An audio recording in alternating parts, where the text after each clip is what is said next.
4 October তাদের দুজনের প্রথম দেখা হলো। তখন বিকেল ঘনিয়ে আসছে, বাতাসে শীতের আমেজ। 10 অক্টোবর তাদের দীর্ঘক্ষণ কথা হলো টেলিফোনে। সেদিন ছেলেটি নতুন কেনা টবে গোলাপের চারা লাগালো। 30 অক্টোবর রেস্টুরেন্টের নিরালা কেবিনে ছেলেটি বলল, তোমাকে আমি ভালোবাসি। মেয়েটি লজ্জায় মাথা নিচু করে টেবিলে আঁকি মুকি কাটল। 12 ডিসেম্বর গোলাপ গাছে কুঁড়ে ধরল। মেয়েটি রেস্টুরেন্টে ছেলেটিকে জিজ্ঞেস করল, কেন ভালোবাসো আমায়? আমি সুন্দরী তাই? তোমার চেয়েও সুন্দরী আছে কত। আমার বাবার প্রচুর অর্থ তাই? তোমার বাবার চেয়ে বড়লোক এখানে কম আছে। তাহলে ভালোবাসি ভালোবাসি, তার আবার কারণ হয় নাকি? মেয়েটি বাড়ি ফিরে বন্ধুদের সঙ্গে টেলিফোনে অনেক আলোচনা করল। সবাই এক বাক্যে বুঝিয়ে দিল, ভালো যখন বাসে তখন একটা না একটা কিছু কারণ তো আছে বটে, সেটা না বুঝে বেশি এগোস না। 3 জানুয়ারি মেয়েটি বলল, আমার কাছে কি চাও? কই, চাই না তো কিছু। ভালোবাসো অথচ চাও না, তাহলে? না চাহিলে যারে পাওয়া যায়, এ তো গান, শুধুই গান, তাছাড়া কি? কিছুই যদি না চাও তবে ভালোবাসো কেন? ভালোবাসি তাই ভালোবাসা দিতে চাই, চাইবো কেন? তুমি সত্যি অদ্ভুত। 10 ফেব্রুয়ারি দুজনের দেখা হলো মেট্রো স্টেশনের পাতালে। ছেলেটি বলল, আমি কাল সারা রাত বাঁশি বাজিয়েছি। সারা রাত সেই সুরের মায়াবী আলোয় তুমি নাচছিলে, অসামান্য অনন্য সে নাচ। দেখ, কাল সারা রাত আমি ঘুমিয়েছি, আমি কিন্তু তোমার নাচই দেখে গেছি সারা রাত। তোমার বাঁশি একদিন শুনতে হবে। 12 মার্চ ছেলেটি বাঁশি বাজালো। মেয়েটি শুনল। সময় থমকে রইল অনেকক্ষণ। বাঁশি যখন থামল, মেয়েটির 2 চোখ ভরা জলে বলল, বাঁশি শুনতে শুনতে আমার ঘুম এলো আবেশে। আমি দেখলাম আমি নাচছি, মেঘের মাঝখানে তারাদের পাশে আমি নাচছি, আকাশে ফুলের গন্ধ। ডাক্তার আমায় বাঁশি বাজাতে নিষেধ করেছেন। সে কি, কেন? বাঁশি আমায় টেনে নিয়ে যায় স্বপ্নের মধ্যে।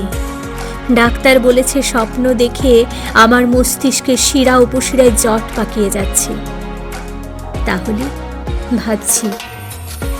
16 এপ্রিল মেয়েটি বলল, আমার বন্ধুরা বলেছে তুমি খুব ভালো, অসাধারণ, কিন্তু তুমি সৃষ্টি ছাড়া, তোমার স্বপ্ন সব অর্থহীন। আমি জানি।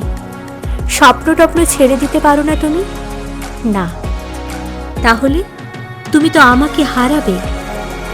তোমায় পাইনি তো কখনো।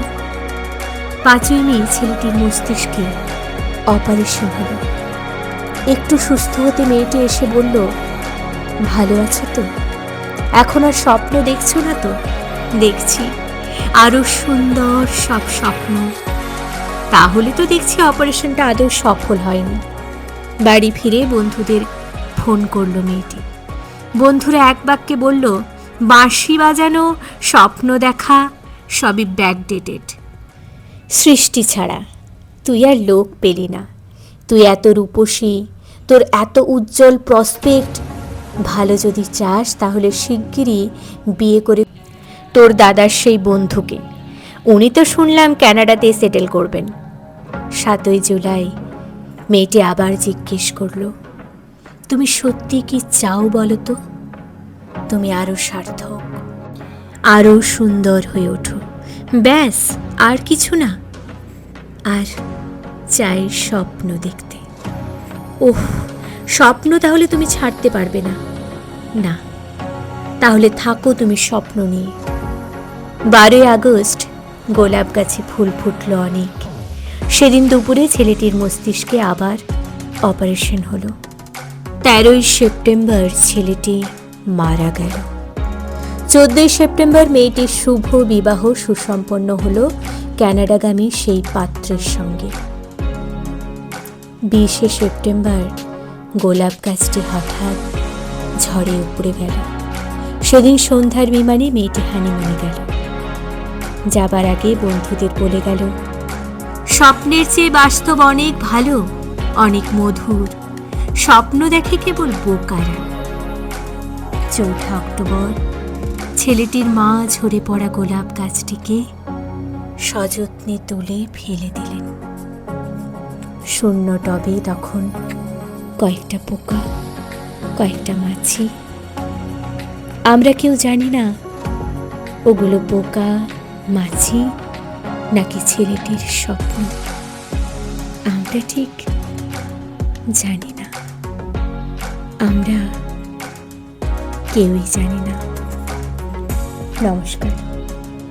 অনেকদিন পরে, সামনে 14 ফেব্রুয়ারি, তাই এই কবিতাটা আবৃত্তি করতে খুব ইচ্ছে হলো। অনেকগুলো দিন ঠিকমতো অভ্যেস নেই, তাই জানি না কেমন হলো। শুধু ভালোবাসা থেকে করলাম। পারলে তোমরা ক্ষমা করে দিও, আর ভালো লাগলে অবশ্যই কমেন্ট করে জানিও, আর নাও ভালো লাগলে তাও জানিও, কারণ তোমাদের ভালোবাসাটাই সব থেকে প্রয়োজন। তোমাদের সাথে খুব ইচ্ছে হলো এই মুহূর্তটা ভাগ করে নিতে। আর বলো তো, ব্রেকফাস্টের জন্য এই সাদামাটা রেসিপিটা কেমন হয়েছে?